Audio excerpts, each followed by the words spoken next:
All right, so this is a suggestion via a channel member. Let's jump into it, guys. Paul Morrow is on the ground in Orem, Utah, the site of Charlie's assassination just 2 days ago. First, to correspondent Matt Finn, who joins us on the phone as we get ready for charges to be brought forth. He is in Spanish Fork, Utah, at the Utah County Jail. Okay. Hi, Matt.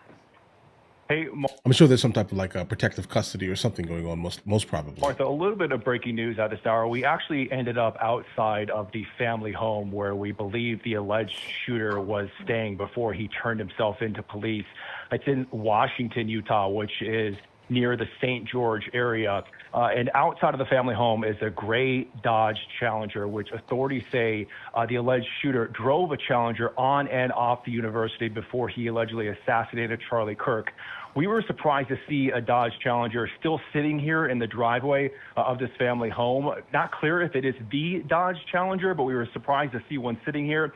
We were preparing to go live and show you this all on air, but moments ago, police told us that we had to evacuate the area, that they got some type of concerning information basically directly in front of or around the family home. We're not certain what that concerning information is, but there was also a chopper above, and authorities told us that we had to clear the area. So that's why I'm on the phone right now. We're not able to show you this on camera. But the neighborhood where the family lived in is a nice, middle class to upper class neighborhood in the St. George area, a beautiful scenic area, a well manicured street like so much of this area is. We talked to one neighbor who says she's unfortunately not surprised about the shooting because she says she believes that political violence and hatred has spread all across this country. So we'll keep you updated about what's happening here outside of the family home right now, Martha. Not clear what this pressing information is that authorities got here in the St. George area, Martha.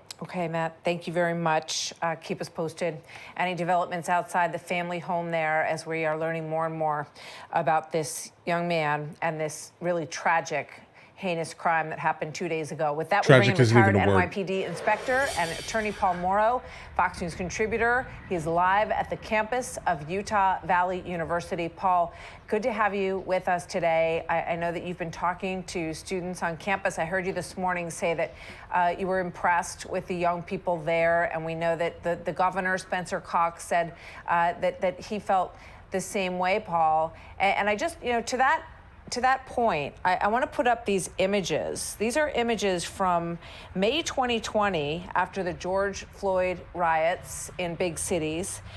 And then on the right-hand side of your screen, Charlie Kirk's peaceful vigils in recent days. So we're putting those up right now. And you can see just the dramatic difference. And this is what Spencer Cox, the governor, had to say about that, Paul. And then I want to get your reaction. I mean, this makes sense, though. I want you to look at how Utahns reacted the last two nights. There was no rioting. There was no looting. There were no cars set on fire. There was no violence. There were vigils. Right. And prayers. Everywhere. I drove past one earlier. People coming together to share the humanity. Guys, I definitely noticed that there's been a lot of restaurants specifically who have flags outside. I drove past Camping World, and Camping World also had had their flag at half mast, most likely due to Trump basically saying that it is that the White House itself is going to have its flag half mast until Sunday. I've seen Chick-fil-A doing kind of the same thing earlier. Drove past that. I do see that there is a gigantic difference, but also you have to understand who is being affected here. So now when it came down to George Floyd's situation, the left basically absolutely blew this out of proportion specifically. Everyone saw that video. That video was heartbreaking, guys. Right? Just like everyone saw this video specifically, because it's been everywhere. I'm definitely glad that a lot of platforms are starting to actually take that down off of their platform, because guys, why are we spreading this? Right? Like if you haven't seen it, be glad you haven't seen it, because you don't want to go search for this video. This video is absolutely abysmal. And I mean that to the depth of me here, guys. And that, ladies and gentlemen, I believe is the answer to this. Paul Morrow, your thoughts as you get deeper into this situation on the campus where it all happened. Well, the governor is exactly accurate. I've been here now for the last 2 days, wire to wire, and we've talked to a lot of the people here. I was just talking to a group of students here, and they're you know, it sounds strange to say, but they're little adults. You know, they're civically engaged, they're smart, they have considered their political opinions. In fact, 2 of them just told me, we didn't entirely agree with Charlie, but that said, we're out here to support him now, and this is waking people up here and in campuses across the country. I've noticed one that. of the 2 I just spoke to, in fact, were actual Turning Point USA members, but say now they will. And I think the message there is that Charlie Kirk's legacy is only going to grow, and exactly what the alleged shooter, Tyler Robinson, attempted to stamp out is going to have the opposite effect. And it just does show you the power of speech. And these kids are awake to it. I'm hearing it elsewhere in the country through sourcing up at Harvard and other areas that the conservatives, or even just people that are advocates for free speech, are not having this. Yeah. It's going to be very interesting to see if it fuels that kind of passion and commitment. And we've seen that in prior tragic instances 100% in the United it is, States, Chris. thinking back to the civil rights movement and the people who lost their lives to assassination during that period. And Charlie stood for freedom of speech in the country and open dialogue. So we'll see where that goes. I want to play something else for you because I want to draw on your expertise as a police and investigator, as a member of the police and investigator. This is Spencer Cox talking about these messages that were exchanged with a roommate. And can you shed any light, Paul, on this roommate? And is this roommate in the house that we're looking at or somewhere else? Here, let's listen to it first. The content of these messages included messages affiliated with the contact Tyler, stating a need to retrieve a rifle from a drop point, leaving the rifle in a bush, messages related to visually watching the area where a rifle was left, and a message referring to having left the rifle wrapped in a towel. The messages also refer to engraving bullets and a mention of a scope and the rifle being unique. So what questions does this raise about the roommate and what he or she might have known? It means he's going to jail, guys. So let's remember, in the Boston Marathon bombing, 2 roommates were arrested subsequent to the death and then The arrest actual of the people. Tsarnaev brothers because Right. one obstructed justice and one lied to the federal government, which is a crime in the course of an investigation. So this person had better be forthright. And I think the Immediately. really salient point is that if they develop a co-conspirator from online stuff in Discord or elsewhere, Right. that puts you in a conspiracy bucket federally because the internet gives you federal jurisdiction. And now you have a much stronger federal charge because right now federal charges are a little tenuous. I would opine this is going to be a state Interesting. death penalty murder case. Very. Oh, jeez, guys. And I have no problem with that. Like, I don't think that that anyone that has lived through, let's say specifically this last week, and they've been paying attention to kind of what's been going on here. I truthfully don't believe that anyone is going to have any issues specifically with that guy being absolutely packed up. Okay, all right. I think it's time for him to not be around. Let's say because guys, listen, we all signed up for.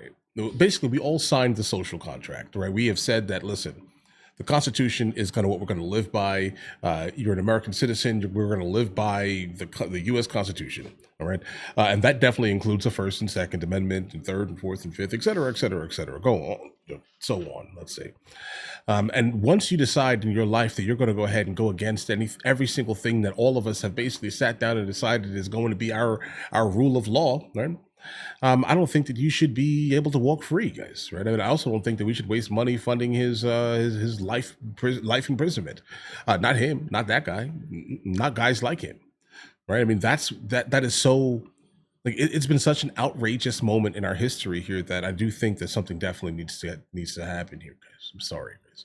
And I'm not someone who is generally down for the cause when it comes down to just like staying, let's say, getting away from not paying for someone's existence in jail. I'm not someone who's going to say that I back the concept of like fully ending someone's existence at eye for an eye type of scenario here, but like this is so egregious that it's like, guys, he's a monster, right? I mean, like you went against our social contract, and you went so far to actually go through with what you had, you know, planned mentally, bro.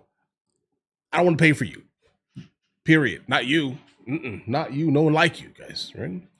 That may sound terrible. Who knows, right? But just understand, right? Something needs to happen, and something needs to happen quick. Now, if there is someone that has known about all of these things and they did nothing, then that's also a problem. But also, you have to understand this here, guys. People talk crazy, right? But I think if we were to actually charge and call police on everyone that has said something absolutely wild, then there will be a lot of more people in jail, I'm sure, right? But you generally can't like persecute, let's say, a thought crime. But if you did believe that this was actually reasonable, then you should have probably done something, bro. Right? And if you didn't do anything, then you're also equally responsible for allowing something like this to happen, bro. I'm sorry. Be careful of the people who you are around. Be careful of who you allow into your life, right? Because some of these people may have these type of, you know, thought processes that actually will in fact go through some of this absolute craziness here, guys. Okay. But all right, listen, guys, if you guys are new here, please like and subscribe. In the meantime, I will catch you guys later. This story is getting crazy. It's getting crazier by the day, it seems here. I definitely do wonder why the journalists were also pulled back. I would like to know why that happened here. Maybe they speculated that there was some type of like device, let's say, that or someone was getting arrested and they just did not want the media to know at that specific time, so they pulled back the media to get the person that's now currently being arrested out, because again, anyone involved in this is going to be all over the internet, all over everywhere, all over the media, et cetera, et cetera. It could be two of these things: some type of device, or someone who's being arrested and they did not want, because they couldn't confirm or deny, let's say, right, who this person was that was being arrested, because they didn't want them to be associated publicly, because again, anyone that is being associated is going to have their life destroyed, right? Absolutely. Maybe they can't confirm it, potentially. Who knows, guys, right? I mean, that's kind of where we are. That's kind of where I am right now with that specific angle here, guys. But all right, listen, guys, again, you guys all have an absolutely amazing day. Enjoy your day thoroughly. We will, in fact, continue the story, because you guys have sent me probably a little over 400 videos regarding this topic within the last, like, 12 hours. All right, so either way, you guys all have an absolutely amazing day. Enjoy your day thoroughly.